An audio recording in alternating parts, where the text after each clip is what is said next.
Good morning, you guys. Alright, today is Sunday, the 12th of November.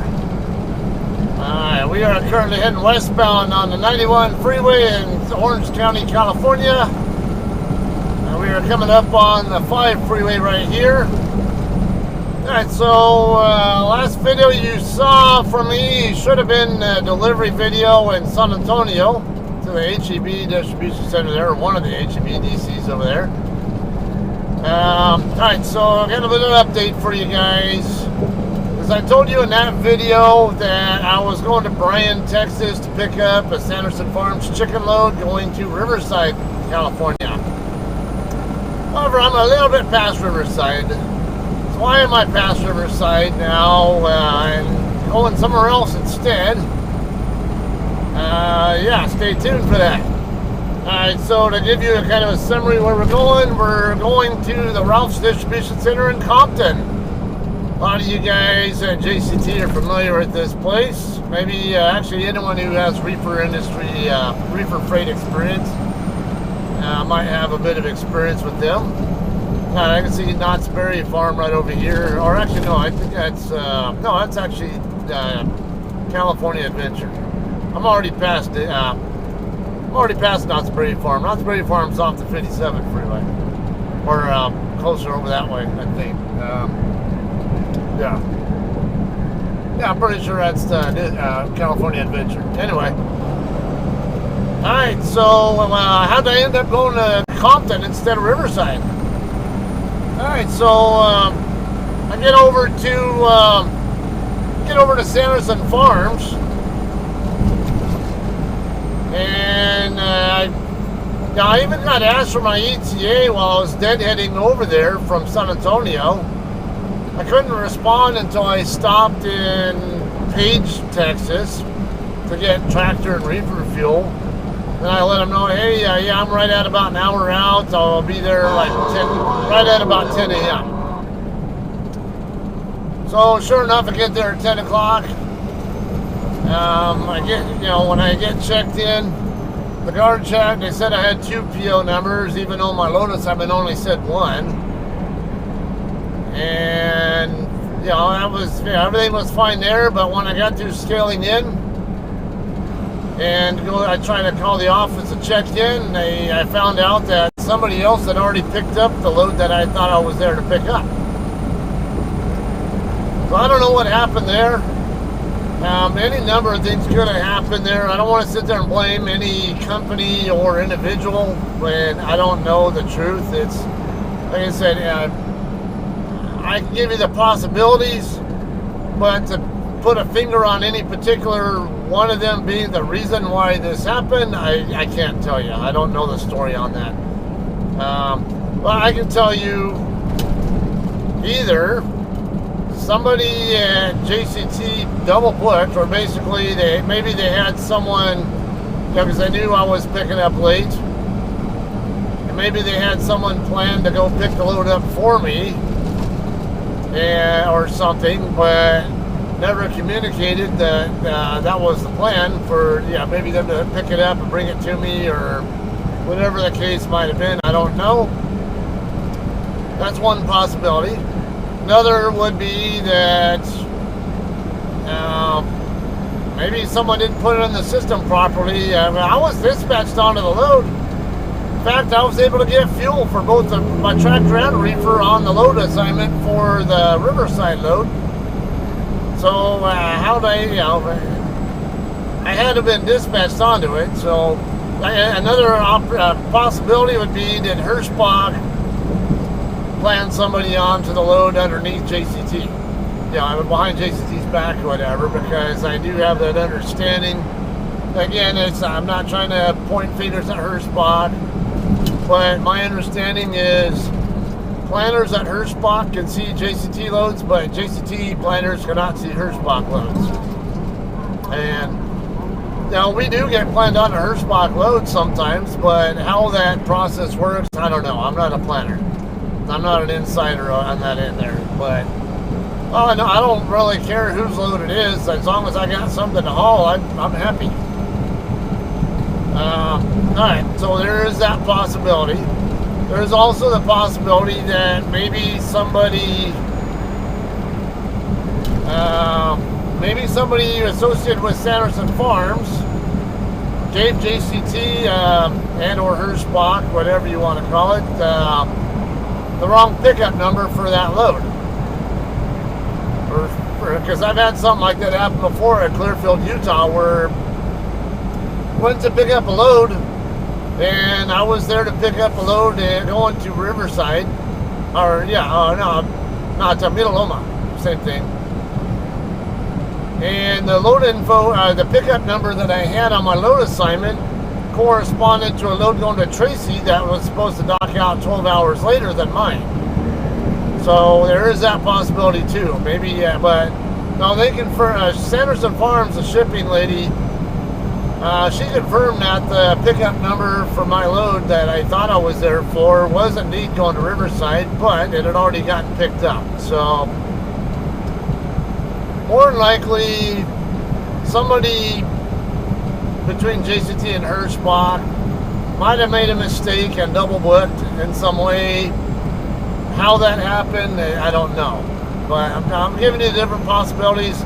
Don't jump to conclusions. Don't point fingers at any particular company or any particular individual. We don't know that. Maybe people who are in that process on the internal side are, hey, you screwed up and did this, and you created a problem. Because on my planner, I ended up sitting there at Sanderson Farms, and kind of out of the way for about an hour after I found out that, hey, yeah, this load has already been picked up. And then the planner asked me, find out from the shipper if the other PO number that was mentioned, is that also going to Riverside, and has it been picked up yet? And yeah, the shipper confirmed, yeah, that's on the same trailer and already has been, it's already left the property. So, and then the shipper did say, yeah, we do still have a couple of Compton loads here though. So, man, okay. So I let the planner know about that. They work it out. Yeah, I don't know, about an hour. After about an hour of sitting on the property, I get a call. I get a new pre-plan, or not a pre-plan, a new load assignment to pick up one of the Compton loads. So I get that assignment, and I have the pickup number for it. I call back in the shipping office, tell the shipping clerk there, hey, yeah, this is me again. I guess I'm going to Compton now, and here's my new pickup number. So I gave her that info, give her all my other stuff, my phone number, all the other stuff what she wanted. And and then I came over to get inspected. And then she tells me, okay, go ahead and park out of the way, or and I'll call you back with a trailer number. But I get parked and wait. Yeah, I drop my empty and then go park bobtail over behind the scale. And she never calls me back.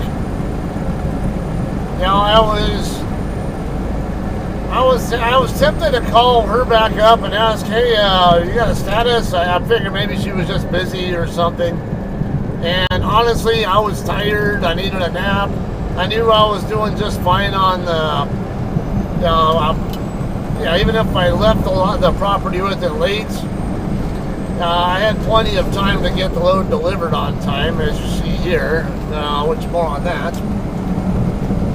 But yeah, nothing ever happened, and I was tired. I like driving at night, and I was already kind of geared up a bit for nighttime driving. So I just went ahead and got some rest, got that San Antonio delivery video edited, and I think even posted or uploading. And then by then, I'd already been there for like 8 hours. And so I called it back up, and hey, you got a status on this load? And I was a night shift girl then, and she goes, yeah, it's ready. I'm like, really? Okay, what trailer is it on then? So I told her, I'm sitting here bobtail on your property. You've been waiting all day for it, and I was told that I was going to get a call back on what trailer number to grab, and it never happened. So I don't know. But she goes, oh, it's on 6866. It's like, oh really? Okay, because I know for a fact that trailer was sitting there ready to go when I got on the property at 10 o'clock in the morning. How I know that is because after I got past the guard shack and I'm on the way to scale my empty, I specifically remembered seeing that exact trailer sitting in that drop row that's right in that same lane that I used to get to the scale. And I could see that its reefer unit was running. So I knew for a fact it was already sitting there ready when I first got there. So yeah, I let her know, hey, yeah, it's and then she said, oh yeah, you know what, I meant to check on you, but I think she forgot or whatever, got distracted or got a lot of other work that she was dealing with, or who knows. I told her, you know what, yeah, don't worry about it. You actually kind of did me a favor, actually, because I prefer to drive at night.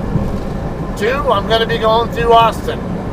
I don't want to go through Austin during the daytime if I don't need to. And by me picking up this load late now and leaving here like 7 p.m. or so, I'm going to end up in Austin about 9ish, 8:30, 9, whatever, I forget. So it's going to be a lot less traffic. Even the traffic light areas that I deal with, there's not as much traffic to deal with. I didn't have to deal with as many red lights as I normally would through there. It was a breeze.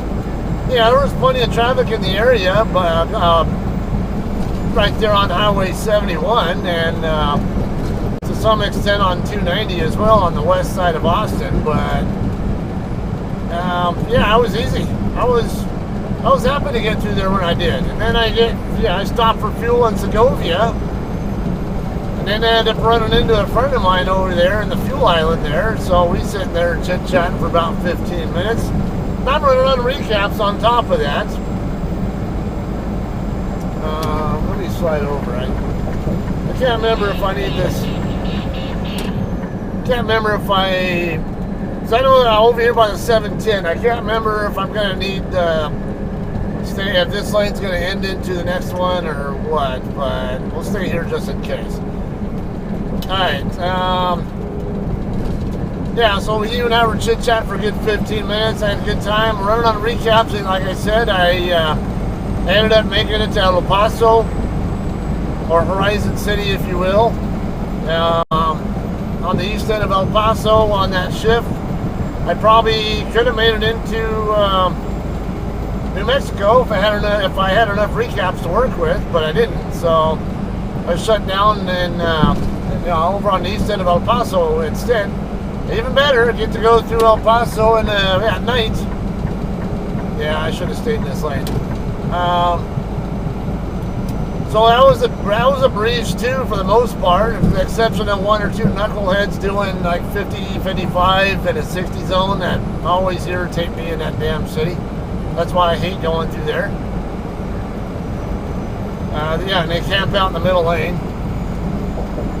Oh, it's nice. Alright, anyway. Yeah, and then the next shift I was going to try to get to like Blythe or maybe even to Chiriaco Summit in California. But then again, I didn't have enough clock to make it that far. I had a normal, like a regular set of hours to work with, I probably could have made it to maybe to Chiriaco Summit, or at least Desert Center, perhaps, which is a little nothing shithole. We can slid back over. Gotta watch this car coming over though. All right. So, but I only had enough clock to reach Ehrenberg, so I had to choose between Quartzsite and Ehrenberg, Arizona, right before you get into California. Before, let's see. Yeah, I'm underneath the Wilmington exit, which is right after this one coming up here. This is Santa Fe Avenue and Alameda Street. The next street over is Wilmington, and that's the exit we're going to be using. So, I mean, I did what I could with the load, and I still ended up sitting for 17 hours in Quartzsite before it was time to run it in, start running it in here for delivery. So, yeah. still had an easy time getting it here on time, basically. And while I was in courtside, I ended up meeting up with a buddy of mine who I know from trucking, who lives actually right here in Orange County, in the Anaheim area. We met up and hung out for a bit over there at the Pilot courtside last night. Alright, so all in all, it's good. Okay, so let's talk a little bit about Ralph's DC here. So we're going to be exiting really soon here. We're going to exit here at Wilmington and make a left turn. Go past the first light that's on the other side of the 91. And there will be a driveway on the right side we're going to turn into right here on Wilmington. And the guard shop will be right there. Now, I've done a number of videos of this of deliveries here already. This place is famous for the 400 row dock doors, if you will. 400 row is otherwise known as the Wall of Shame row. They have this cement wall right there that's alongside that row, and it has a lot of black scrape marks and stuff from tractors and tires and stuff scraping on the wall there while trying to get docked in. However, I do not anticipate being docking in on that side, because I know there's a rhyme or reason to how they arrange trucks into the dock doors there. So the 400 row, which is the south side of the building, and then there's 300 row on the north side. Okay, so the 400 row is normally for dairy and beverage deliveries, and then the north side is for meat deliveries, basically. And the center of the north side, if I remember right, is for fresh meat, and then the west end of the north side is for frozen meat. And I got frozen chicken here, so well, it's at plus 10 degrees, so more than likely we're going to dock into the 300 row.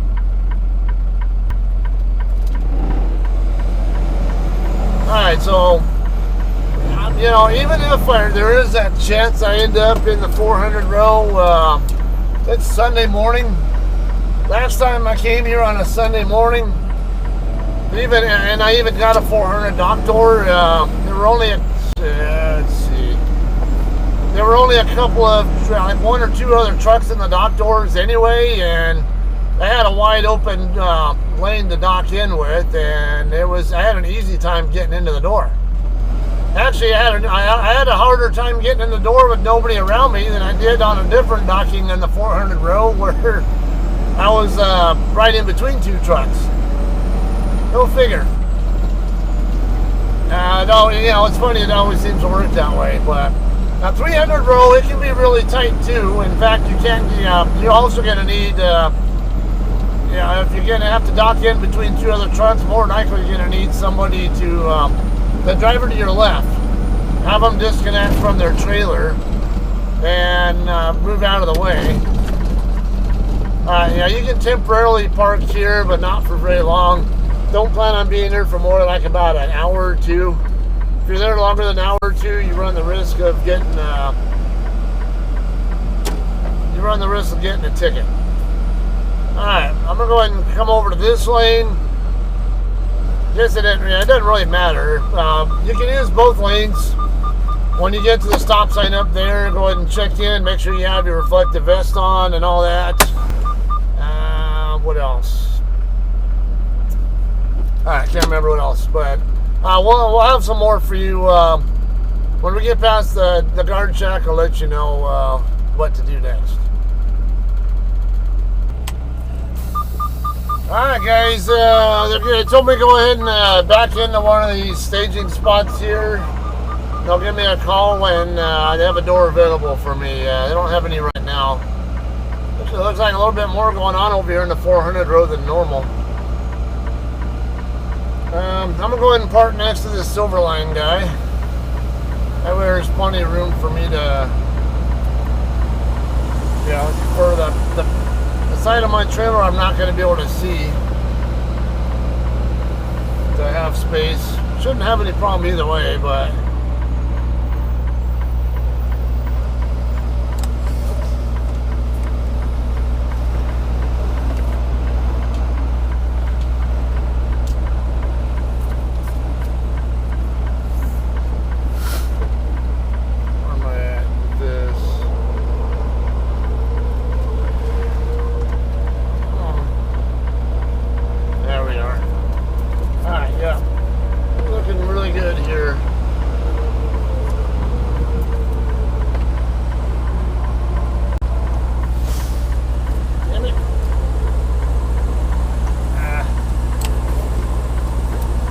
got more room over here on the left than I do on that side.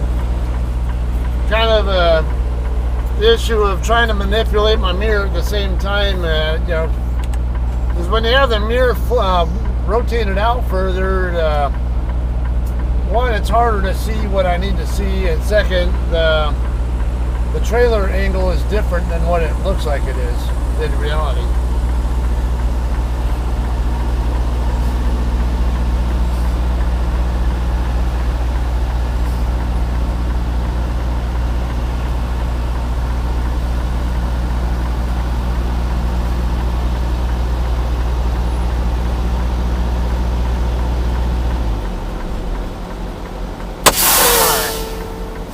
Good for now. We'll have some more food ready to dock in.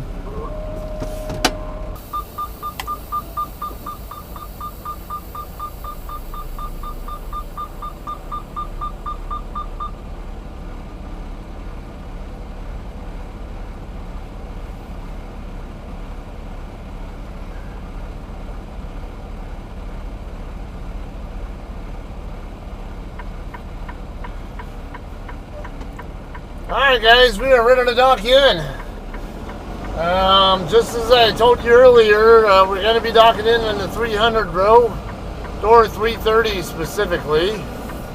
It'll be on the north end of the building, just like I told you was going to happen, based on my knowledge of the location of the facility and where we're going to be docking. What kind of load I'm bringing in. It is a little bit on the busy side over here, I would say, but I don't know. I normally don't find it to be quite as busy on the 300 bro as the 400 side frequently is. So maybe we'll get lucky over here. Very rarely do I have to dock in between two other trucks on the 300 row. I've actually been the first guy into the 300 door and then had trucks dock on both sides of me before, but in fact, I even disconnected for a guy before who was docking in next to me, but never really had to. I had one time where I really could have used the guy back pulling out of his trailer, and he was more interested in doing other stuff and didn't want to, it was going to make me wait, so I ended up figuring out a way out of there. It's on a previous video of me delivering here, by the way. Alright, anyway, 330, I can't remember if it's in this section or the next section down. I've already turned in my paperwork to the receiving office. Receiving office is over by, in the middle of the 400 row. So usually if I'm docking in over here on the 300 side, I just get the bills from the guard shack. And then I'll walk them right over to where I'm docking in. Walk them over to the receiving office. 335. Oh shit, we're over here somewhere. 332. We're right here next to this guy. So this might be a little fun time here. Let me get my doors open and we'll see what kind of fun time we have getting into this door with that guy there. Alright, it looks like it might, it's going to look more difficult than I think it really is going to be, if I had to guess. As long as I clear that yellow pole over there, should be fine. Yeah, let's do much of a good setup as I can.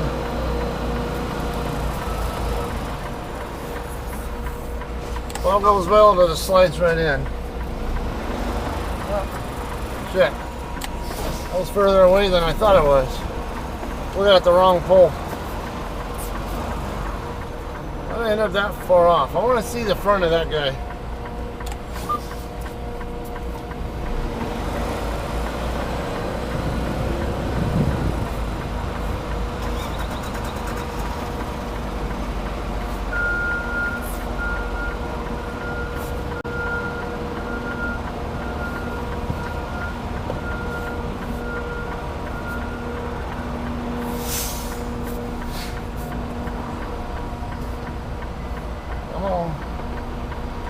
bit more rotation than I'm getting. Tandem should be fine. Yeah, we're good. ICC bar is starting to go away from them, so yeah. In fact, I got too much rotation now. I can tell by where the ICC bar is and where it's moving toward that we're not a threat at all to him anymore.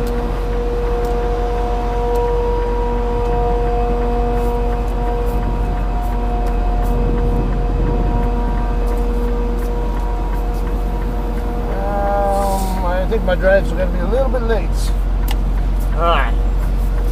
Yeah, let's square up.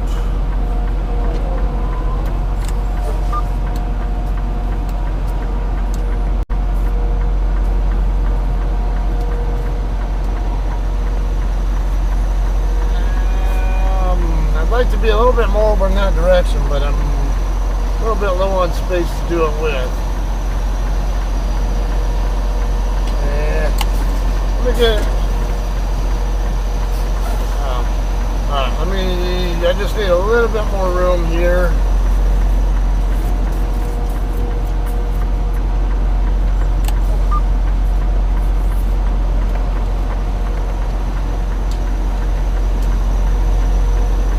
Give the yard jockey a thumb up, that way he knows that I don't need to pull forward anymore. I know for a fact I'm not going to need any more forward pull-ups after this. Alright. Dock doors on the way. Alright.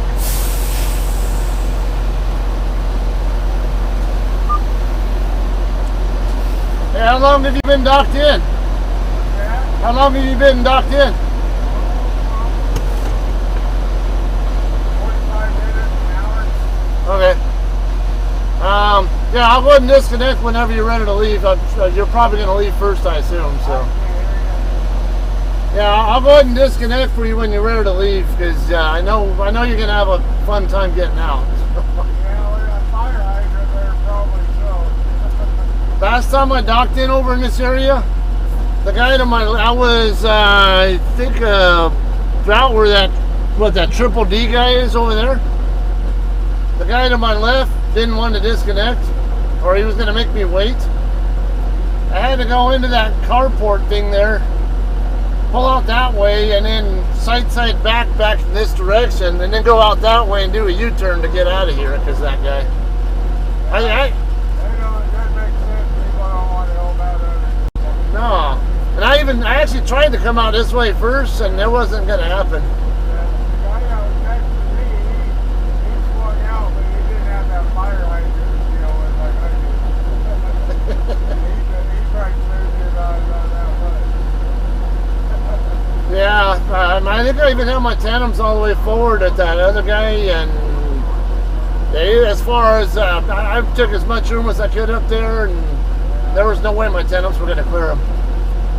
Yeah, it's amazing how many ignorant people are out there. I help people out however I can. Yeah, like if that's what it takes to make sure there's no accident, then do it. It's people that act like that just make the job miserable. And it's easy to have a mishap here. Oh yeah. Especially when you're not used to like big cities or your nerves are already on edge or whatever. And big cities just.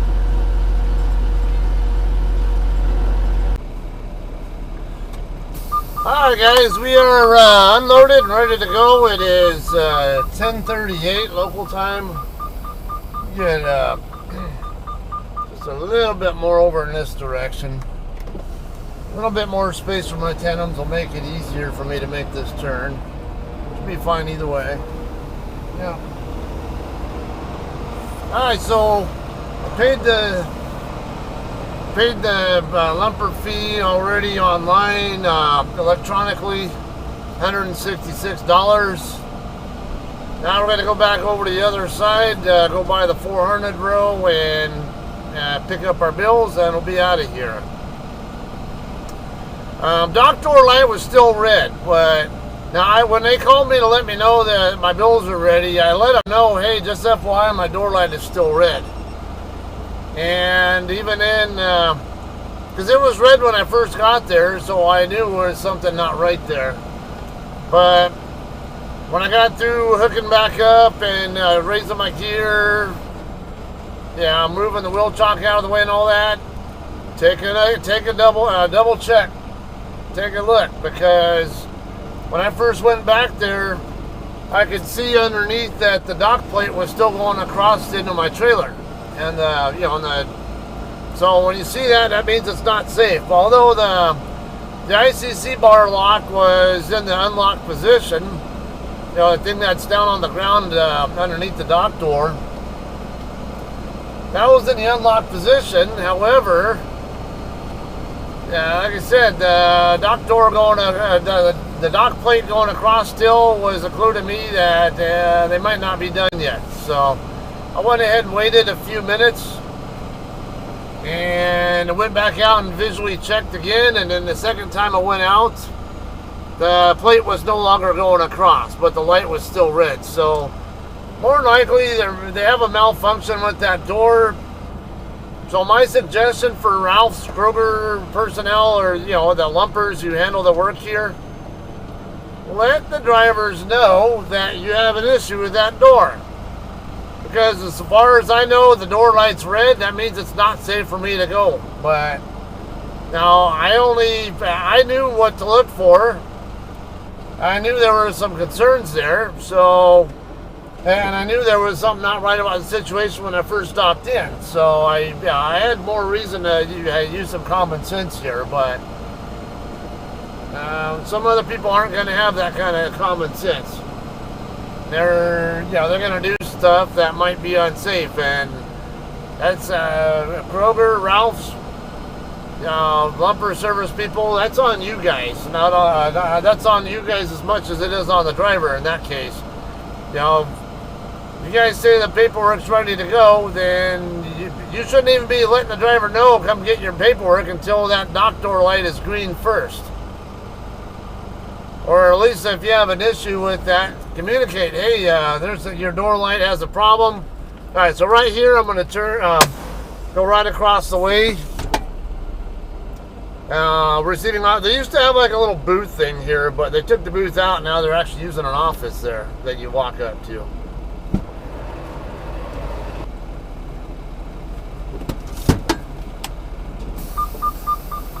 Alright guys, let's go get checked out now. By the way, when you're coming through here with your doors open, be careful when you're going by these yellow posts and stuff. A few months back I was here in the 400 row, and another driver was trying to come through there. Well, they had some temporary construction work going on over here on the left side. When I went by that narrow part of the lane,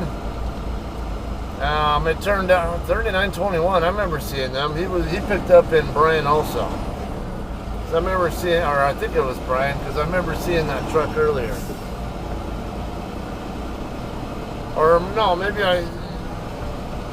I saw them on the way to on the way over here somewhere on I-10. I can't remember. Like maybe I saw them parked somewhere. I know I saw them recently though. Alright, what is this guy doing? Is he overshooting or something? Okay. Anyway, I'm gonna go ahead and check out here with the guard shack, turn on my gate pass, and we'll get out of here.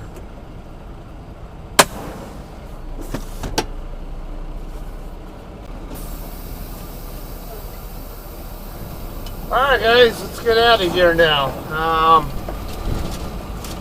Time for me to go home now, but I gotta first take this trailer, get it washed out. If I can get over there quickly enough, which if we don't have any traffic delays, I haven't looked at yet.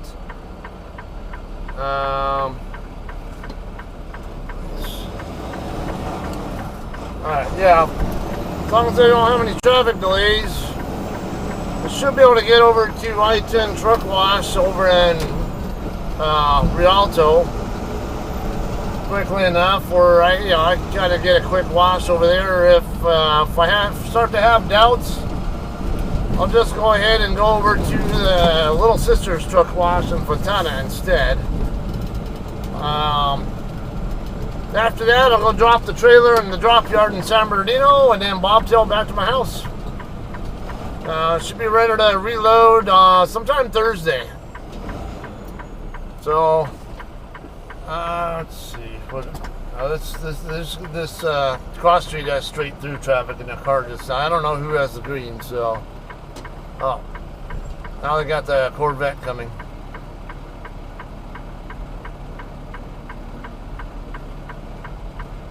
Alright, there we go. Okay. So that's what's going. That's what's in store for now. Said I'm not going to show all that kind of stuff. Just kind of give you guys a heads up when to expect some new vlog footage from me. So yeah, Thursday will be my next pickup. So I would say Thursday or probably more likely Friday, but I don't know. We might get lucky and do something. We'll see what's going on. I don't know what I'll be doing for pickup, but with fresh 70-hour clock, there's a better chance it'll be a Compton pickup. Which I don't know. I could even end up live streaming that for all I know. We'll see what goes on though. All right. You all have a great day. Hope you guys enjoyed and enjoy your week. And we'll see you guys whenever we get back on the road. See ya.